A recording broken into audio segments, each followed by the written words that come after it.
আগের দিনে যখন ফ্রিজ ছিল না তখন কিন্তু এভাবে কোরমা তৈরি করে কিন্তু সারা বছর সংরক্ষণ করে খাওয়া হতো। তো এখন ঘরে ঘরে ফ্রিজ আছে, তারপরও আমি রেসিপিটা প্রতি বছরই করে থাকি, আমার কাছে অনেক ভালো লাগে তাই। তো এখানে কোরমা তৈরি করার জন্য নিয়েছি হাড় ছাড়া গরুর মাংস 2 কেজি। আপনারা একই নিয়মে খাসির মাংস দিয়েও এই রেসিপিটি তৈরি করতে পারেন। তো এখানে এক এক করে সবগুলো মশলা আমি দিয়ে দিচ্ছি, আর এখানে দিয়ে দিচ্ছি আদা রসুন বাটা। দেওয়ার পর এখানে আমি দিয়ে দেবো 2 কাপ পানি।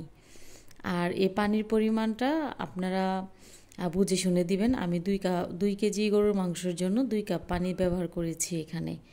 আর এই 2 কাপ পানিতে আমার মাংসটা অনেকটা সিদ্ধ হয়ে যাবে।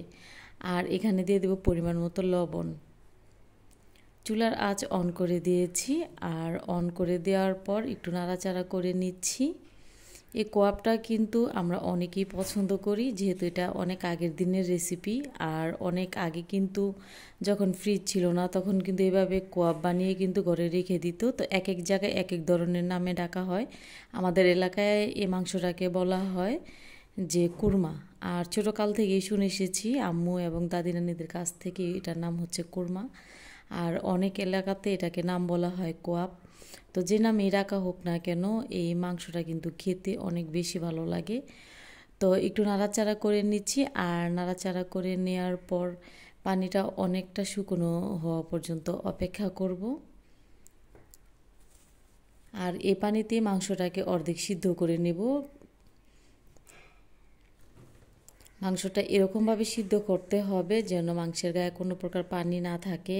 আর যে আমি তেজপাতা এবং দারচিনিটা ব্যবহার করেছিলাম সেগুলো তুলে ফেলে দিয়েছি। আর এখানে হচ্ছে যে এলাচটা দিয়েছি ওটা রয়ে গেছে, ওটা আমি তুলে ফেলে দিইনি। আর আবারও নাড়াচাড়া করে নিচ্ছি। আর পানির পরিমাণটা কিন্তু অনেকটা শুকিয়ে এসেছে, আপনারা দেখতেই পাচ্ছেন। তো এরই পর্যায়ে সম্পূর্ণ পানিটা আমি নাড়াচাড়া করে শুকিয়ে নিচ্ছি। আর শুকিয়ে নেওয়ার পর আগে থেকে আমি যে চর্বির তেলটা সংরক্ষণ করে রেখেছিলাম ওই তেলটা এখানে ঢেলে দেব। আর আপনারা যদি স্বাস্থ্যের কথা চিন্তা করেন তো সেই ক্ষেত্রে চর্বির তেলের পরিবর্তে এখানে রেগুলার রান্নার তেল দিয়ে ডুবিয়ে রাখতে পারেন এই মাংসটা। তবে আমার কাছে মনে হয় যে চর্বির তেল দিয়ে এই কুরমাটা বানিয়ে রাখলে খেতে অনেকটা বেশি ভালো লাগে। তো প্রথম দিন জাল করে নিয়েছি, এখন দ্বিতীয় দিন আবার এটাকে জাল করে নেব। তো দ্বিতীয় দিন আপনারা দেখতেই পাচ্ছেন মাংসটা জমাট বেঁধে গেছে। তো অল্প লো আঁচে আমি এই মাংসটাকে গলিয়ে নিব। আর এই মাংসটা কিন্তু অল্প আঁচে গরম করতে হয়, তা না হলে মাংসের মধ্যে বেশি কালার চলে আসবে। আর এই মাংসগুলোকে আমি এখন জাল করে নিয়েছি, আবার 1 সপ্তাহ পর লো আঁচে আমি জাল করে নেব। তো আমার কোয়াবগুলো দেখতে ঠিক এরকম হয়েছে। রেসিপি ভালো লাগলে শেয়ার করার অনুরোধ রইল।